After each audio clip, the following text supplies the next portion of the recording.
राधे राधे दोस्तों, आज की वीडियो में हम माघ मास महात्म्य का प्रथम अध्याय से लेकर 5वें अध्याय तक की कथा सुनेंगे। प्रथम अध्याय प्रारंभ। एक समय श्री सूत जी ने अपने गुरु श्री व्यास जी से कहा कि गुरुदेव, कृपा करके आप मुझसे माघ मास का महात्म्य कहिए, क्योंकि मैं आपका शिष्य हूँ। व्यास जी कहने लगे कि रघुवंश के राजा दिलीप एक समय यज्ञ के स्नान के पश्चात पैरों में जूते और सुंदर वस्त्र पहनकर शिकार की सामग्री संयुक्त कवच और शोभायमान आभूषण पहने हुए अपने सिपाहियों से घिरे हुए जंगल में शिकार खेलने के लिए अपनी नगरी से बाहर निकले। उनके सिपाही जंगल में शिकार के लिए मृग, व्याघ्र, सिंह आदि जंतुओं की तलाश में इधर उधर फिरने लगे। उस वन में वन स्थली अत्यंत शोभा को प्राप्त हो रही थी। कहीं दो मृगों की झुंड फिरते थे, कहीं गीदड़ अपना भयंकर शब्द कर रहे थे, कहीं गेंडों का समूह हाथियों के समान फिर रहा था, कहीं वृक्षों के कोटरों में बैठे हुए उल्लू अपना भयानक शब्द कर रहे थे, कहीं सिंहों के पद चिन्हों के साथ घायल मृगों के रक्त से भूमि लाल हो रही थी, कहीं दूध से भरी थनों वाली सुंदर भैंसें फिर रही थी, कहीं पर सुगंधित पुष्प हरी भरी लताएं वन की शोभा को बढ़ा रही थी, कहीं बड़े बड़े पेड़ खड़े थे तो कहीं पर उन पेड़ों पर बड़े बड़े अजगर और उनकी केचुलियां भी पड़ी हुई थी। उस समय राजा के सिपाहियों के बाजे की आवाज सुनकर एक मृग वन में से निकलकर भागने लगा और बड़ी बड़ी चौकड़ियां भरता हुआ आगे बढ़ा। राजा ने उसके पीछे अपना घोड़ा दौड़ाया, परंतु मृग पूरी शक्ति से भागने लगा। मृग कांटेदार वृक्षों के एक जंगल में घुसा और राजा ने भी उसके पीछे वन में प्रवेश किया, परंतु दूर जाकर मृग राजा की दृष्टि से ओझल होकर निकल गया। राजा निर्जन वन में अपने सैनिकों सहित प्यास के मारे अति दुखी हो गया। दोपहर के समय अधिक मार्ग चलने से सैनिक थक गए और घोड़े रुक गए। कुछ देर बाद राजा ने एक बड़ा भारी सुंदर सरोवर देखा, जिसके किनारों पर घने वृक्ष थे। इसका जल सज्जनों के हृदय के समान स्वच्छ और पवित्र था। सरोवर का जल लहरों से बड़ा सुंदर लगता था। जल में अनेक प्रकार के जल जंतु, मछलियां आदि स्वच्छंदता से इधर उधर फिर रही थी। दुष्टों के समान निर्दयी चित्त वाले मगरमच्छ भी थे। किसी किसी जगह लोभी के समान सिमाल भी पड़ी हुई थी। जैसे विपत्ति में पड़े हुए लोगों को दुख को हरने वाले दानी पुरुष के समान यह सरोवर अपने जल से सबको सुखी करता था। जैसे मेघ चातक के दुख को हरता है, इस सरोवर को देखकर राजा की थकावट दूर हो गई। रात्रि को राजा ने वहीं विश्राम किया और सैनिक पहरा देने लगे और चारों तरफ फैल गए। रात के अंतिम समय में शुक्रों के एक झुंड ने आकर सरोवर में पानी पिया और कमल के झुंड के पास आया। तब शिकारियों ने सावधान होकर शुक्रों पर आक्रमण किया और उनको मारकर पृथ्वी पर गिरा दिया। उस समय सब शिकारी कोलाहल करते हुए बड़ी प्रसन्नता के साथ राजा के पास गए और राजा प्रभात हुआ देखकर उनके साथ ही अपनी नगरी की तरफ चल पड़ा, जिसका शरीर तपस्या और नियमों के कारण बिल्कुल सूख गया था, जो मृगछाला और वल्कल पहने हुए था और नख, रोम तथा केश धारण किए हुए था। राजा ने ऐसे घोर तपस्वी को देखकर बड़े आश्चर्य से उसको प्रणाम किया और हाथ जोड़कर खड़ा हो गया।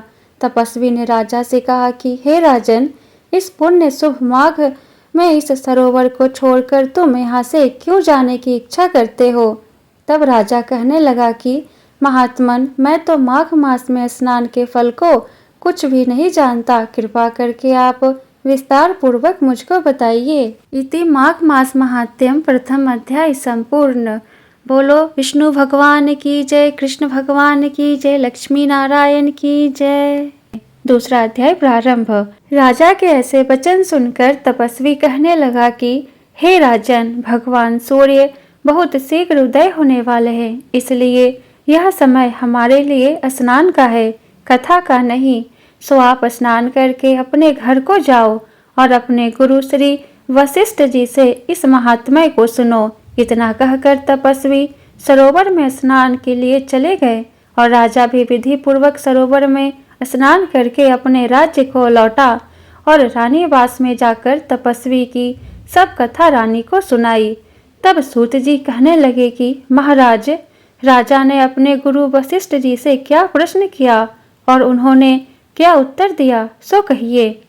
व्यास जी कहने लगे, हे सूत जी, राजा दिलीप ने रात्रि को सुख से सोकर प्रातः समय ही अपने गुरु वशिष्ठ जी के पास जाकर उनके चरणों को छूकर प्रणाम करके तपस्वी के बताए हुए प्रश्नों को अति नम्रता से पूछा कि गुरुजी, आपने आचार, दंड, नीति, राज्य, धर्म तथा चारों वर्णों के चारों आश्रमों की क्रियाओं, दान और उनके विधान, यज्ञ और उनकी विधियां, व्रत, उनकी प्रतिष्ठा तथा भगवान विष्णु की आराधना अनेक प्रकार से तथा विस्तार पूर्वक मुझे को बतलाई।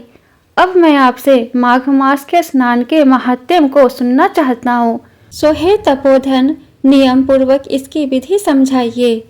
गुरु वशिष्ठ जी कहने लगे कि हे राजन, तुमने दोनों लोगों के कल्याणकारी, वनवासी तथा गृहस्थियों के अंतःकरण को पवित्र करने वाले माघ मास के स्नान का बहुत सुंदर प्रश्न पूछा है। मकर राशि के सूर्य के आने पर माघ मास में स्नान का फल गौ, भूमि, तिल, वस्त्र, स्वर्ण, अन्न, घोड़ा आदि दानों तथा चंद्रायन और ब्रह्म कूच व्रत आदि से भी अधिक होता है। बैसाख तथा कार्तिक में जप, दान, तप और यज्ञ बहुत फल देने वाले हैं, परंतु माघ मास में इनका फल बहुत ही अधिक होता है। माघ में स्नान करने वाला पुरुष राजा और मुक्ति के मार्ग को जानने वाला होता है। दिव्य दृष्टि वाले महात्माओं ने कहा है कि जो मनुष्य माघ मास में सकाम या भगवान के निमित्त नियम पूर्वक माघ मास में स्नान करता है वह अनंत फल वाला होता है। उसको शरीर की शुद्धि, प्रीति, ऐश्वर्य तथा चारों प्रकार के फलों की प्राप्ति होती है। अदिति ने 12 वर्ष तक मकर संक्रांति में अन्न त्याग कर स्नान किया। इससे तीनों लोगों को उज्जवल करने वाले 12 पुत्र उत्पन्न हुए। माघ में स्नान करने से ही रोहिणी, शुभगा, अरुंधति दानशीलता हुई और इंद्राणी के समान रूपवती होकर प्रसिद्ध हुई। जो माघ मास में स्नान करते हैं तथा देवताओं के पूजन में तत्पर रहते हैं, उनको सुंदर स्थान, हाथी और घोड़ों की सवारी तथा दान को द्रव्य प्राप्त होता है। अतिथियों से उनका घर भरा रहता है और उनके घर में सदा वेद ध्वनि होती रहती है। वह मनुष्य धन्य है जो माघ मास में स्नान करते हैं, दान देते हैं तथा व्रत और नियमों का पालन करते हैं और दूसरों पुण्यों के क्षीण होने से मनुष्य स्वर्ग से वापिस आ जाता है। परंतु जो मनुष्य माघ मास में स्नान करता है वह कभी स्वर्ग से वापिस नहीं आता। इससे बढ़कर कोई नियम, तप, दान, पवित्र और पाप नाशक नहीं है। भृगु जी ने मणि पर्वत पर विद्याधरों को यह सुनाया था। तब राजा ने कहा कि ब्राह्मण भृगु ऋषि ने कब मणि पर्वत पर विद्याधरों को उपदेश दिया था, सो बताइए। तब ऋषि जी कहने लगे कि राजन, एक समय 12 वर्ष तक वर्षा न होने के कारण, सब प्रजा क्षीण होने के कारण संसार में बड़ी उद्विग्नता फैल गई। हिमाचल और विंध्याचल पर्वत के मध्य का देश निर्जन होने के कारण श्राद्ध, तप तथा स्वाध्याय सब कुछ छूट गए। सारा लोक विपत्तियों में फंसकर प्रजाहीन हो गया। सारा भूमंडल फल और अन्न से रहित हो गया। तब विंध्याचल से नीचे बहती हुई नदी के सुंदर वृक्षों से आच्छादित अपने आश्रम से निकलकर श्री भृगु ऋषि अपने शिष्यों सहित हिमालय पर्वत पर गए। इस पर्वत की चोटी नीली और नीचे का हिस्सा सुनहरी होने से सारा पर्वत पीतांबरधारी श्री भगवान के सदृश लगता था। पर्वत के बीच का भाग नीला और बीच बीच में कहीं कहीं सफेद स्फटिक होने से तारों से युक्त आकाश जैसी शोभा को प्राप्त होता था। रात्रि के समय वह पर्वत दीपकों की तरह चमकती हुई दिव्य औषधियों से पूरित किसी महल की शोभा को प्राप्त होता था। वह पर्वत शिखाओं पर बांसुरी बजाती और सुंदर गीत गाती हुई किन्नरियों तथा केले के पत्तों की पताकाओं से अत्यंत शोभा को प्राप्त हो रहा था। यह पर्वत नीलम, पन्ना, पुखराज तथा इसकी चोटी से निकलती हुई रंग बिरंगी किरणों से इंद्रधनुष के समान प्रतीत होता था। स्वर्ण आदि सब धातुओं से तथा चमकते हुए रत्नों से चारों ओर फैली हुई अग्नि ज्वाला के समान शोभायमान था। इसकी कंदराओं में काम पीड़ित विद्याधरी अपने पतियों के साथ आकर रमन करती है और गुफाओं में ऐसे ऋषि मुनि जिन्होंने संसार के सब कलेशों को जीत लिया है, रात दिन ब्रह्मा का ध्यान करते हैं और कई एक साथ में रुद्राक्ष की माला लिए हुए शिव की आराधना में लगे हुए हैं। पर्वत के नीचे भागों में जंगली हाथी अपने बच्चों के साथ खेल रहे हैं तथा कस्तूरी वाले रंग बिरंगे मृगों के झुंड इधर उधर भाग रहे हैं। यह पर्वत सदा राजहंस तथा मोरों से भरा रहता है, इसी कारण इसको हेमकुंड कहते हैं। यहाँ पर सदैव ही देवता, गुहाक और अप्सरा निवास करते हैं। इति माघ मास महात्म्यम दूसरा अध्याय संपूर्ण। बोलो विष्णु भगवान की जय, श्री कृष्ण भगवान की जय, लक्ष्मी नारायण की जय। तृतीय अध्याय प्रारंभ। तब राजा दिलीप कहने लगे कि महाराज, यह पर्वत कितना ऊंचा और कितना लंबा चौड़ा है। तब वशिष्ठ जी कहने लगे कि 36 योजन ऊंचा, ऊपर चोटी में 10 योजन चौड़ा और नीचे 16 योजन चौड़ा है, जो हरी, चंदन, आम, मदार, देवदार और अर्जुन के वृक्षों से सुशोभित है। दुर्भिक्ष से दुखी होकर इस पर्वत को और फल फूलों से परिपूर्ण देखकर भृगु वहीं रहने लगे और यहाँ पर कंदराओं, वनों और उपवनों में बहुत दिनों तक तप करते रहे। इस प्रकार जब भृगु ऋषि वहाँ पर अपने आश्रम पर रह रहे थे तो एक विद्याधर अपनी पत्नी सहित उतरा। वे अत्यंत दुखी थे। उन्होंने भृगु ऋषि को प्रणाम किया और ऋषि ने बड़े मीठे स्वर में उनसे कहा कि हे विद्याधर, तुम बड़े दुखी दिखाई देते हो, इसका क्या कारण है। तब विद्याधर कहने लगे कि महाराज, पुण्य के फल को पाकर, स्वर्ग पाकर तथा देवतुल्य शरीर पाकर भी मेरा मुख व्याघ्र जैसा है। मेरा दुख और अशांति का यही कारण है, न जाने किस पाप का फल है। मेरे चित्त की व्याकुलता का दूसरा कारण भी सुनिए।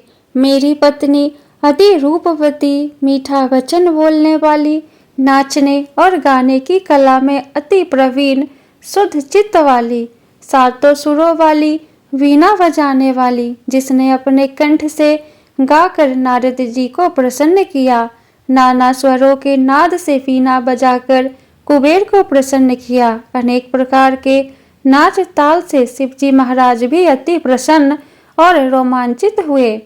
शील, उदारता, रूप तथा यौवन में स्वर्ग की कोई अप्सरा भी इस जैसी नहीं है। कहाँ ऐसी चंद्रमुखी स्त्री और कहाँ मैं व्याघ्र मुख वाला, यही चिंता सदैव मेरे हृदय को जलाती है। विद्याधर के ऐसे वचन सुनकर तीनों लोकों की भूत, भविष्य और वर्तमान की बात जानने वाले तथा दिव्य दृष्टि वाले ऋषि कहने लगे कि हे विद्याधर, कर्म के विचित्र फलों को प्राप्त होकर ज्ञानी पुरुष भी मोह को प्राप्त हो जाते हैं। मक्खी के पैर जितना विष भी प्राण लेने वाला हो जाता है। छोटे छोटे पापों का फल भी अत्यंत दुखदायी हो जाता है। तुमने माघ मास की एकादशी का व्रत करके द्वादशी न आने तक शरीर में तेल लगाया, इसी पाप कर्म से व्याग्र हुए।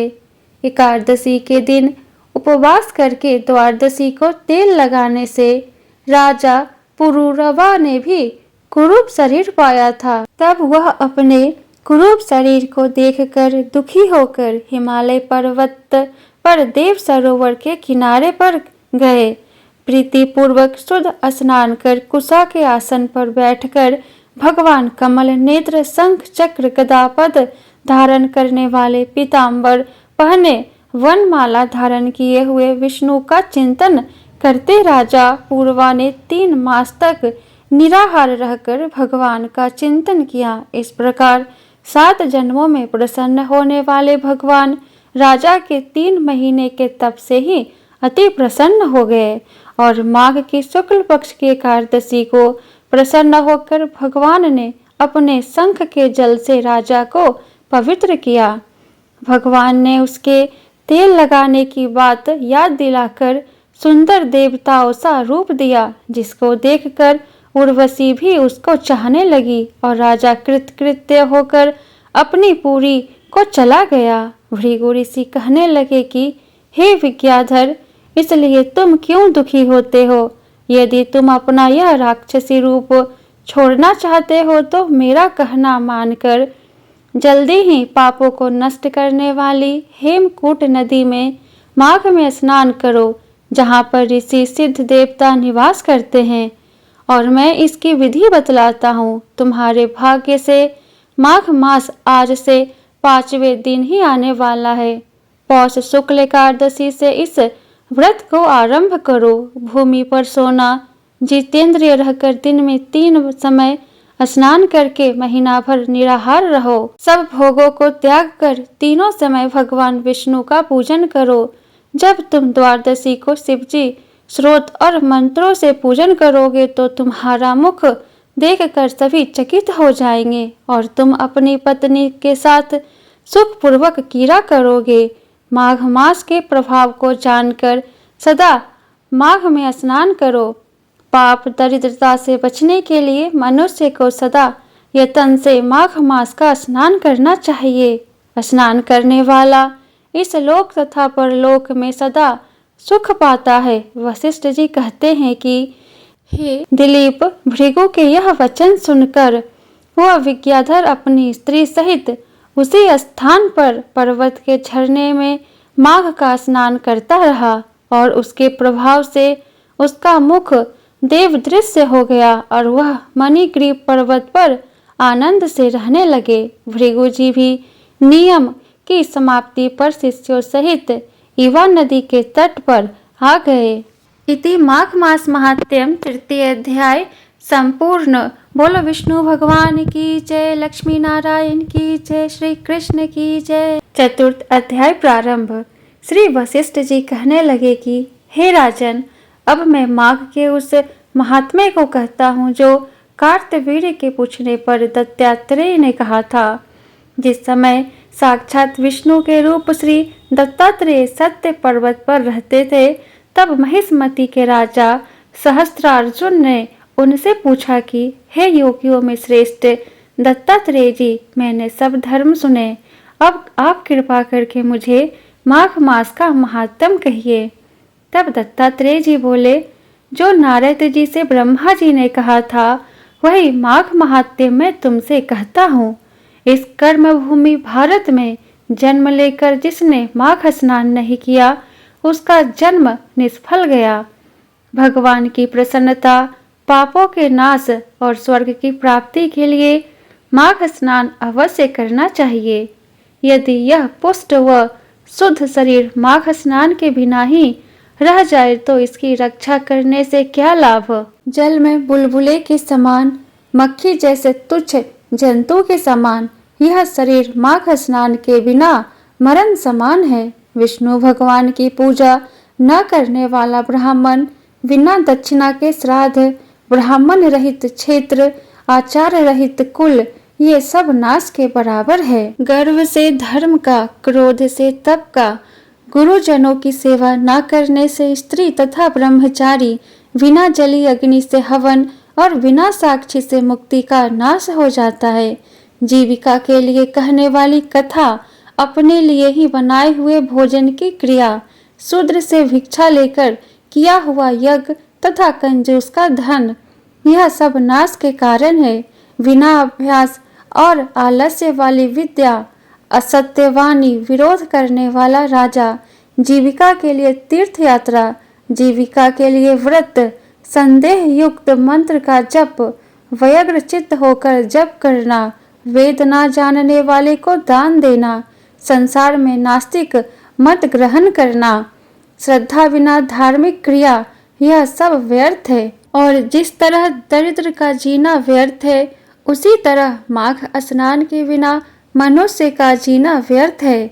ब्रह्मघाती, सोना चुराने वाला, मदिरा पीने वाला, गुरु पत्नीगामी और इन चारों की संगति करने वाला माघ स्नान से पवित्र होता है। जल कहता है कि सूर्योदय से पहले जो मुझसे स्नान करता है, मैं उसके बड़े से बड़े पापों को नष्ट करता हूँ। महापातक भी स्नान करने से भस्म हो जाते हैं। माघ मास में स्नान का जब समय आ जाता है तो सब पाप अपने नाश के भय से कांप जाते हैं। जैसे मेघों से मुक्त होकर चंद्रमा प्रकाश करता है, वैसे ही श्रेष्ठ मनुष्य माघ मास में स्नान करके प्रकाशमान होते हैं। काया, वाचा, मनसा से किए हुए छोटे या बड़े, नए या पुराने सभी पाप स्नान से नष्ट हो जाते हैं। आलस्य में बिना जाने जो पाप किए हो वह भी नाश हो प्राप्त होते हैं। जिस तरह जन्म जन्मांतर के अभ्यास से आध्यात्मिक ज्ञान की प्राप्ति होती है, उसी तरह जन्म जन्मांतर अभ्यास से ही माघ स्नान में मनुष्य की रुचि होती है। यह अपवित्र को पवित्र करने वाला बड़ा तप और संसार रूपी कीचड़ को धोने की पवित्र वस्तु है। हे राजन, जो मनवांचित फल देने वाला माघ स्नान नहीं करते, वह सूर्य चंद्र के समान भोगों को कैसे भोग सकते हैं। इति माघ मास महात्म्यम चतुर्थ अध्याय संपूर्ण। बोलो विष्णु भगवान की जय, लक्ष्मी नारायण की जय, श्री कृष्ण भगवान की जय। 5वां अध्याय प्रारंभ। दत्तात्रेय जी कहते हैं कि हे राजन, एक प्राचीन इतिहास कहता हूँ। भृगु वंश में ऋषिका नाम की एक ब्राह्मणी थी जो बाल्यकाल में ही विधवा हो गई थी। वह रेवा नदी के किनारे विंध्याचल पर्वत के नीचे तपस्या करने लगी। वह जितेंद्रिय, सत्यवक्ता, सुशील, दानशीलता तथा तप करके देह को सुखाने वाली थी। वह अग्नि में आहुति देकर उच्च वृत्ति द्वारा छठे काल में भोजन करती थी। वह वलकल धारण करती थी और संतोष से अपना जीवन व्यतीत करती थी। उसने रेवा और कपिल नदी के संगम में 60 वर्ष तक माघ स्नान किया और फिर वहीं पर ही मृत्यु को प्राप्त हो गई। माघ स्नान के फल से वह दिव्य 4000 वर्ष तक विष्णु लोक में वास करके सुंद और उपसुंद दैत्यों का नाश करने के लिए ब्रह्मा द्वारा तिलोत्तमा नाम की अप्सरा के रूप में ब्रह्मालोक में उत्पन्न हुई। वह अत्यंत रूपवती, गान विद्या में अति प्रवीण तथा मुकुट कुंडल से शोभायमान थी। उसका रूप, यौवन और सौंदर्य देखकर ब्रह्मा भी चकित हो गए। वह तिलोत्तमा रेवा नदी के पवित्र जल में स्नान करके वन में बैठी थी। तब सुंद व उपसुंद के सैनिकों ने चंद्रमा के समान उस रूपवती को देखकर अपने राजा सुंद और उपसुंद से उसके रूप की शोभा का वर्णन किया और कहने लगे कि कामदेव को लज्जित करने वाली ऐसी परम सुंदरी स्त्री हमने कभी नहीं देखी, आप भी चलकर देखें। तब वह दोनों मदिरा के पात्र रखकर वहां पर आए जहां पर वह सुंदरी बैठी हुई थी और मदिरा के पान विहल होकर काम कीड़ा से पीड़ित हुए और दोनों ही आपस में उस स्त्री रत्न को प्राप्त करने के लिए विवादग्रस्त हुए और फिर आपस में युद्ध करते हुए वही समाप्त हो गए। उन दोनों का मरा हुआ देखकर उनके सैनिकों ने बड़ा कोलाहल मचाया और तब तिलोत्तमा काल रात्रि के समान उनको पर्वत से गिराती हुई 10 दिशाओं को प्रकाशमान करती हुई आकाश में चली गई और देव कार्य सिद्ध करके ब्रह्मा के सामने आई। तो ब्रह्मा जी ने प्रसन्नता से कहा कि हे चंद्रवती, मैंने तुमको सूर्य के रथ पर स्थान दिया। जब तक आकाश में सूर्य स्थित है नाना प्रकार के भोगों को भोगो। सो हे राजन, वह ब्राह्मणी अब भी सूर्य के रथ पर माघ मास स्नान के उत्तम भोगों को भोग रही है। इसलिए श्रद्धावान पुरुषों को उत्तम गति पाने के लिए यत्न के साथ माघ मास में विधि पूर्वक स्नान करना चाहिए। इति माघ मास महात्म्यम 5वां अध्याय संपूर्ण। बोलो विष्णु भगवान की जय, श्री कृष्ण भगवान की जय, लक्ष्मी नारायण की जय, दत्तात्रेय भगवान की जय। वीडियो पसंद आया हो तो वीडियो को लाइक कर दे और आगे का अध्याय सुनने के लिए चैनल को सब्सक्राइब नहीं किए हैं तो चैनल को सब्सक्राइब करके बेल आइकन को ऑन कर ले, जिससे मेरी अगली आने वाली वीडियो की नोटिफिकेशन सबसे पहले आपको मिले। तो फिर मिलती हूँ मैं आपसे नेक्स्ट वीडियो में। जय श्री कृष्णा, राधे राधे।